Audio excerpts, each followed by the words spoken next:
so what I'm going to do is just go over how to open and start your new IPT files. I've already shown you one time, but let me just review.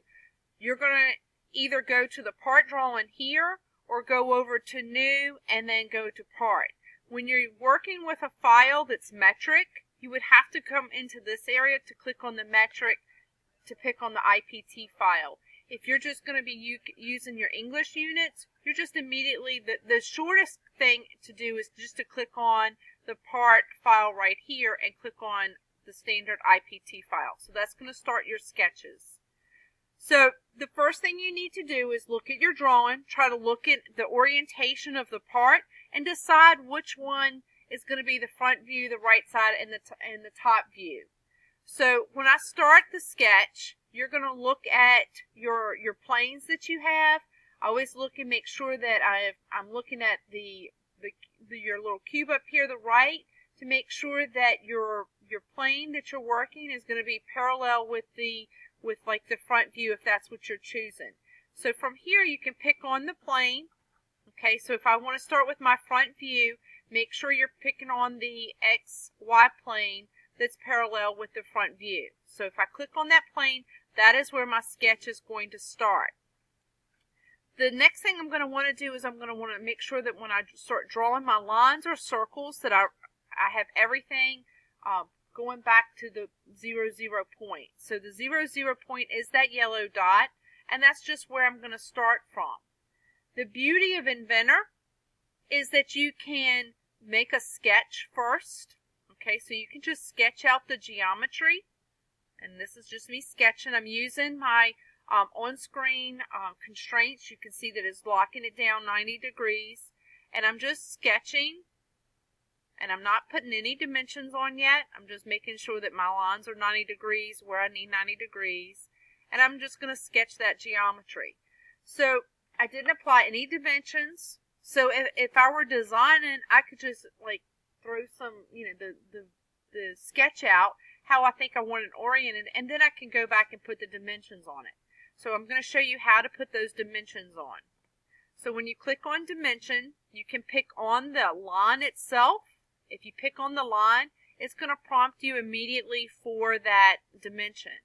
So when you click again, you're then prompted and you can type in the dimension. So it's going to update your drawing on the screen, and it's going to change the actual part, and it's going to be a whole lot easier than if you were drawing that in AutoCAD. AutoCAD, you actually had to go back and erase the line and redraw it.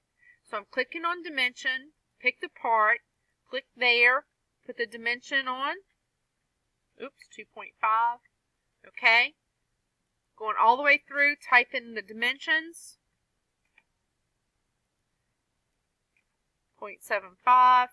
And then I get this one. So this dimension right here, if I click on this, you'll see the 3.75 pop up.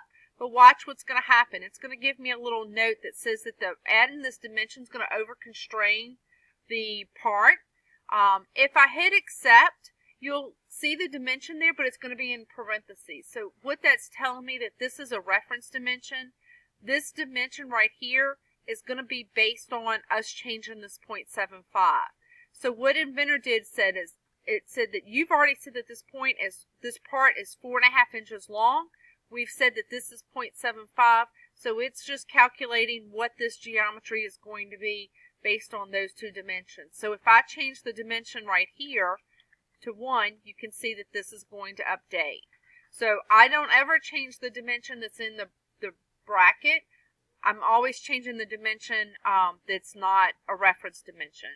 So 0.75 is what I need it to be, so you can see that it moves back and forth. I don't even need to put that dimension on there. If I don't like it, I can click on it, delete it, and I can get rid of it, and so then that way you don't even need to see it. So that's how we're going to make our first sketch for this part. Then I'm going to click Finish Sketch, and then I'm going to extrude. Now, when we extrude, it's going to immediately find that profile. Make sure that your profile or your boundary has been completely enclosed, okay? And if you've got it completely enclosed, it's going to immediately pull that boundary out. So there's you have two methods of extruding right here, you can have this little dialog box popped open, or you can do the on-screen quick editing right here. So if I know I want this to be 3 inches, I can type in 3 inches and easily update that. Now, moving on to the next one, when I go to create another sketch, I'm going to sketch right here. Last week we went over projecting geometry, so I can click on project geometry, pick this surface right here, and all of the lines from the geometry of that sketch have now been projected to our current sketch plane. So if I were to change this little orbit, you can see that it's there. So now I can just go back in here and I can just draw in the little piece that I want and put some dimensions on here.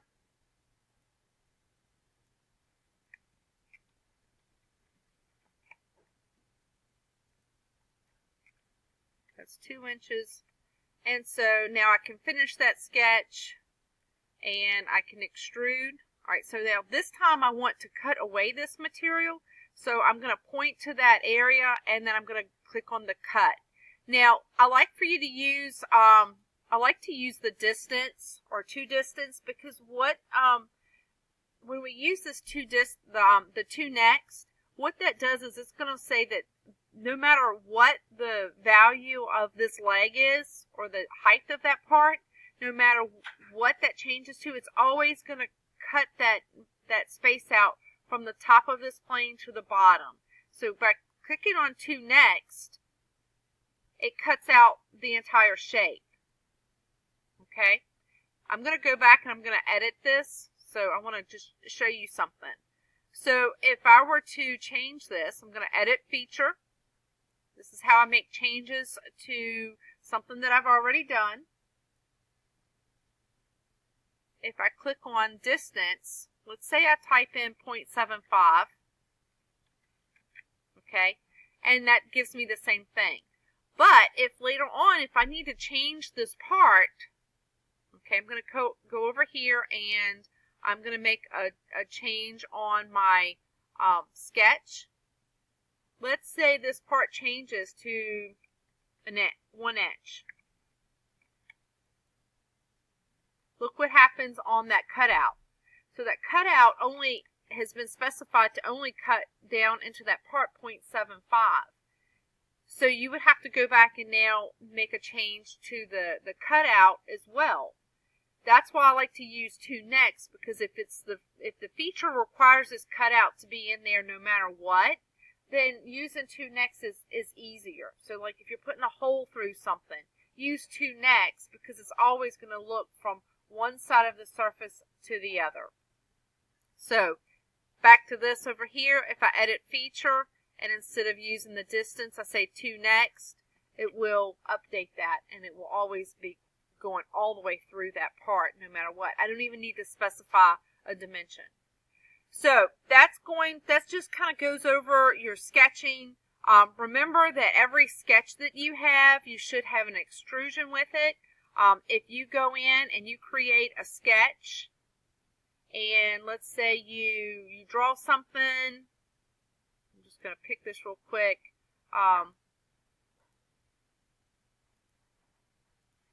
Okay, and I've got the sketch, and I finished that sketch, and then I'm like, okay, well, I'm going to go on and do something else, or I forget. I want to sketch on this again, thinking that I need to be in sketch mode. Remember, you cannot make changes to these lines because they're on another sketch. Like, I can't even pick it to dimension it. So I've got 2 sketches there. So you want to make sure that when you're working on this, that you're working on the sketch where your geometry is drawn. So for this one, sketch 4 is really not giving me, any information. I can't make any changes to those lines. Even though I see them, I can't dimension them. I can't do anything with that. So if that happens to you, what you're going to need to do is to delete the sketches that you don't need just by right-clicking and deleting on it.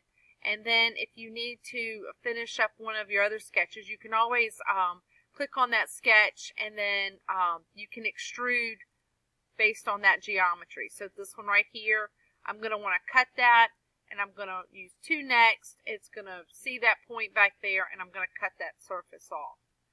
So I've given you just a real quick review.